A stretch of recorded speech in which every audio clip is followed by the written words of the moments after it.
नमस्कार दोस्तों, वेलकम। स्वागत करता हूं एक बार फिर से आप सभी का आर्यस जंक्शन पर। मैं हूं घनश्याम और दिनांक 8 और 9 मई 2021 की प्रमुख खबरें लेकर हाजिर हूं। तो चलिए बिना समय व्यतीत किए शुरुआत करते हैं। इससे पहले आप सभी वीडियो को लाइक और शेयर जरूर करते रहें ताकि मेरा भी उत्साह बना रहे और हमारी पढ़ाई इसी तरह से चलती रहे। तो गुलदस्ता मार्च 2021 का अंक आप ले सकते हैं आर्यस जंक्शन एप्लीकेशन से, जो गूगल प्ले स्टोर पर अवेलेबल है।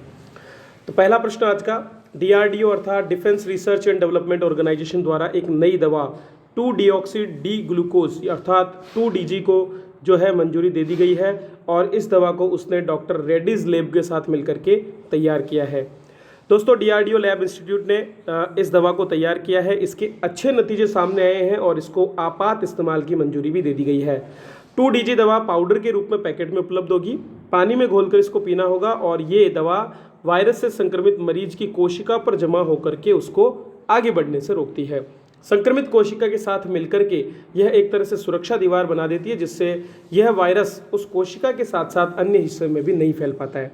एक सामान्य अणु और ग्लूकोज के एनालॉग से इसे तैयार किया और इसी वजह से ये काफ़ी सस्ती होगी।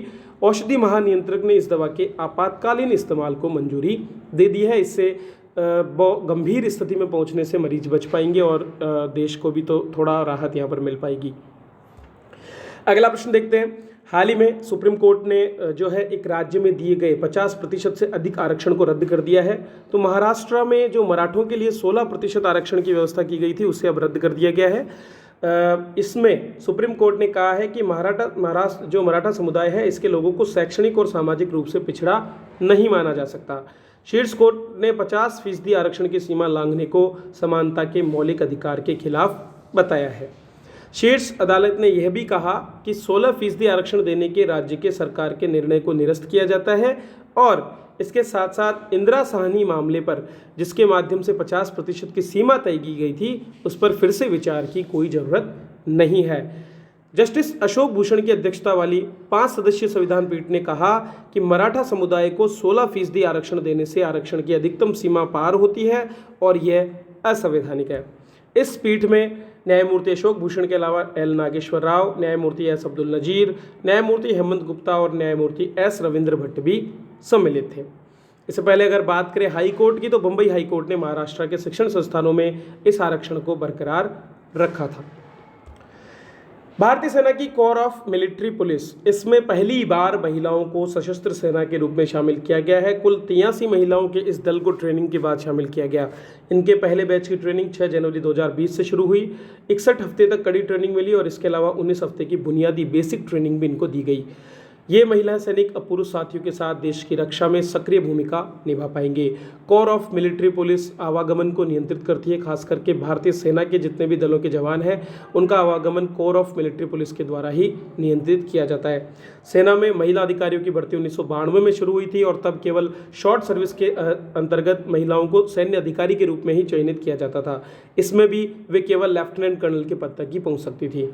लेकिन 2017 में महिलाओं को जवान की रैंक पर भर्ती करने का फैसला लिया गया और अब सेना 2030 तक 1700 महिला सैनिकों को कोर ऑफ मिलिट्री पुलिस में शामिल करने की योजना बना रही है।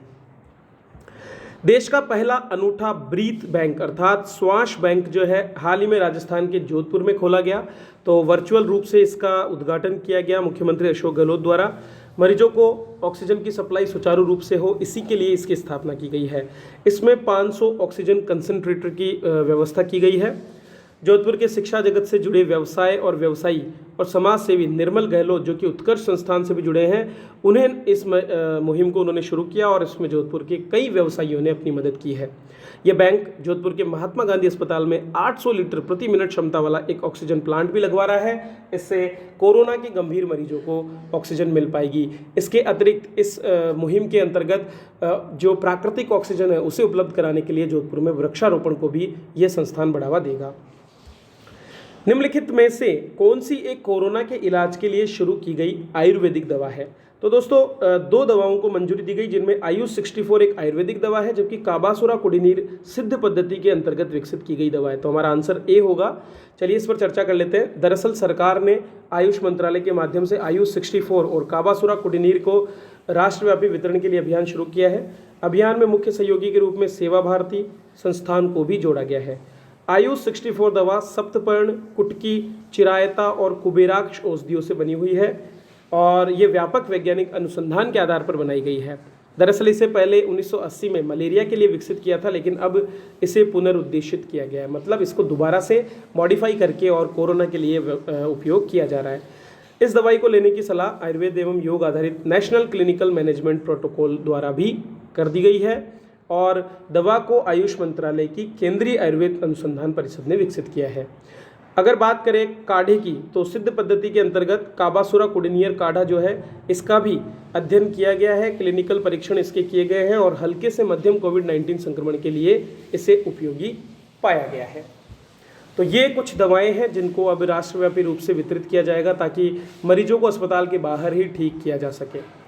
तो ये थे आज के करंट अफेयर्स जिन पर मैंने आपसे चर्चा की। दोस्तों, वीडियो अच्छा लगे तो इसे लाइक और शेयर जरूर करें, मदद कीजिए एक दूसरे की, स्वस्थ रहिए, अपने आप को बचा कर रखिए और आयुर्वेद और अन्य पद्धतियों का उपयोग करते हुए स्वयं को जो अपना इम्यूनिटी सिस्टम है उसको जरूर मजबूत करते रहें। चलिए, इसी के साथ मैं आपसे विदा लेता हूँ। मिलते हैं अगले वीडियो में, तब तक के लिए आप सभी का बहुत बहुत धन्यवाद।